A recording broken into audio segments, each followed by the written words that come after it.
નમસ્કાર મિત્રો આજની વિડીયોમાં વાત કરીશું દેશ અને દુનિયાના સુપરફાસ્ટ સમાચારની। સૌપ્રથમ હેડલાઇન્સ ઉપર નજર નાખીએ તો ક્ષત્રિય સમાજ અંગેના નિવેદન મામલે પુરુષોત્તમ રૂપાલાને રાજ્ય ચૂંટણી આયોગની ક્લીન ચીટ મળી છે। અંગ્રેજોએ દમન કરવામાં કાંઈ બાકી નહોતું રાખ્યું અને મહારાજાઓ નમ્યા। રાજા મહારાજાઓએ રોટી અને બેટીના વ્યવહારો કર્યા તેવું રૂપાલાએ જણાવ્યું હતું। આણંદ જિલ્લામાં વિધાનસભા મતદાન વિભાગ દીઠ એક યુવા સંચાલિત મતદાન મથક તૈયાર કરાશે। જિલ્લામાં ખાસ થીમ આધારિત 7 યુવા સંચાલિત મતદાન મથક તૈયાર કરાશે। આમરોલમાં રસ્તા બાબતે દાંતી અને લાકડીથી કરાયેલા હુમલામાં 4 લોકોને ઈજા થઈ છે અને પોલીસ ફરિયાદ દાખલ કરવામાં આવી છે। નડિયાદમાં મતદાતા જાગૃતિ માટે કલેક્ટર કચેરી અને જિલ્લા પંચાયત ખાતે રંગોળી તૈયાર કરવામાં આવી છે। કલેક્ટર કચેરી ખાતે 100 ફૂટ અને જિલ્લા પંચાયત ખાતે 75 ફૂટની યુનાવ કા પર્વ અને દેશ કા પર્વના સૂત્ર સાથે રંગોળી કરવામાં આવી છે। વિકાસ બેવડાયો છે। નડિયાદની કિડની સર્કલ રોડ વચ્ચેનો થાંભલાને હટાવ્યા વગર આરસીસીનું કામ થયું છે। હવે થાંભલાને હટાવવા ખોદકામ કરવામાં આવશે। ખંભાતના રાલેસથી જહાંગીરપુરા ચોરખાડી ચેકડેમ ઉપરનો બ્રિજ રહીશો માટે દીવા સ્વપ્ન બન્યો છે। વર્ષ 2004 બાદ એકાએક વધારા સાથે સરકાર દ્વારા 12.30 કરોડ મંજૂર કરવા છતાં પણ પરિણામ શૂન્ય જોવા મળ્યું છે।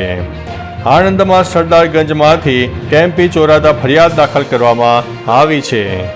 પેટલાદમાં ઘર પાસે પતરો મૂકવાની બાબતે 2 પરિવારો વચ્ચે મારામારીમાં 10 લોકોને ઈજા થઈ છે અને પોલીસ ફરિયાદ દાખલ કરવામાં આવી છે। ખિલજલપુરની યુવતી અને તારાપુરનો યુવાન ગુમ થતા ફરિયાદ દાખલ કરવામાં આવી છે। ઉમર અબ્દુલ્લાએ કોઈ વિકલ્પ છોડ્યો નથી। પીડીપી કાશ્મીરની 3 સીટો પર ચૂંટણી લડશે તેવું મહેબૂબા મુફ્તીએ જણાવ્યું છે। નેશનલ કોન્ફરન્સે અનંતનાગ અને રાજૌરીથી મિયા અલ્તાફને પોતાના ઉમેદવાર બનાવ્યા છે। રાહુલ ગાંધીએ રોડ શો બાદ કેરળના વાયનાડથી ઉમેદવારી નોંધાવી છે। કોંગ્રેસના રાષ્ટ્રીય અધ્યક્ષ મલ્લિકાર્જુન ખડગેએ ઘર ઘર ગેરંટી અભિયાન શરૂ કર્યું છે।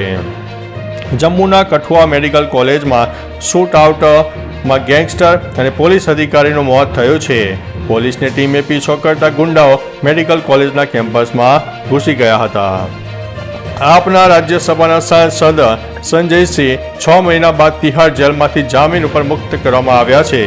આ ઉજવણીનો સમય નથી પરંતુ સંઘર્ષ કરવાનો સમય છે તેવું સંજયસિંહે જણાવ્યું છે। દિલ્હી હાઈકોર્ટે કેજરીવાલની ધરપકડ અને રિમાન્ડ પર નિર્ણય અનામત રાખ્યો છે। ઈડીએ કહ્યું છે કે અમે અંધારામાંથી નથી ચલાવ્યો। અમારી પાસે વોટ્સઅપ ચેટ હવાલા ઓપરેટરના નિવેદનો પણ જોવા મળ્યા છે। દિલ્હી જલ બોર્ડ મની લોન્ડરિંગ કેસમાં 4 એપ્રિલે રાઉઝ એવન્યુ કોર્ટમાં સુનાવણી હાથ ધરાશે। કોંગ્રેસ પછી વધુ 2 પાર્ટીઓ આઈટીના રડાર પર 380 કરોડની લેવડ અને દેવડની તપાસ જારી છે। આઈટી વિભાગ તામિલનાડુ અને આંધ્રપ્રદેશની 2 પ્રાદેશિક પક્ષોને નોટિસ મોકલવાની તૈયારીમાં છે। રૂપાલાને માફી નહીં, ટિકિટ રદ કરો। ભાજપ અને ક્ષત્રિય સમાજ વચ્ચેની બેઠક નિષ્ફળ સાબિત થઈ છે। જો ટિકિટ રદ નહીં થાય તો અપક્ષ ઉમેદવારી નોંધાવીશું તેવું ક્ષત્રિય સમાજે જણાવ્યું છે।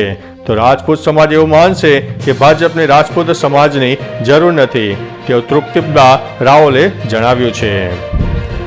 મુખ્તાર અંસારી મૃત્યુ કેસની મેજિસ્ટ્રેટ તપાસ શરૂ કરવામાં આવી છે। બાંદા જેલના સ્ટાફના નિવેદનો નોંધવામાં આવશે। મુખ્તારના પરિવારે અંસારીને ધીમું ઝેર આપવાનો આરોપ પણ લગાવ્યો હતો। કોંગ્રેસને વધુ એક ઝટકો। બોક્સર વિજેન્દરસિંહ ભાજપમાં જોડાઈ ગયા છે। કોંગ્રેસની ટિકિટ પર 2019ની લોકસભા ચૂંટણી લડી હતી। અને અંતે મિત્રો, તાઇવાનમાં છેલ્લા 25 વર્ષમાં સૌથી મોટો શક્તિશાળી ભૂકંપ આંચકો આવ્યો છે। 7.5ની તીવ્રતાના નોંધવામાં આવી છે। 9થી વધારે લોકોના મોત થયા છે। ફિલિપાઇન્સ અને જાપાનમાં પણ આંચકા અનુભવાયા છે। તાઇવાનમાં રહેતા ભારતીયો માટે એડવાઇઝરી જારી। 91,000 ઘરમાં વીજળી ડોલ, ઘણી ઇમારતો ધરાશાયી। 930થી વધુ લોકો ઘાયલ થયા છે અને રેસ્ક્યુ ઓપરેશન હજુ પણ જારી છે।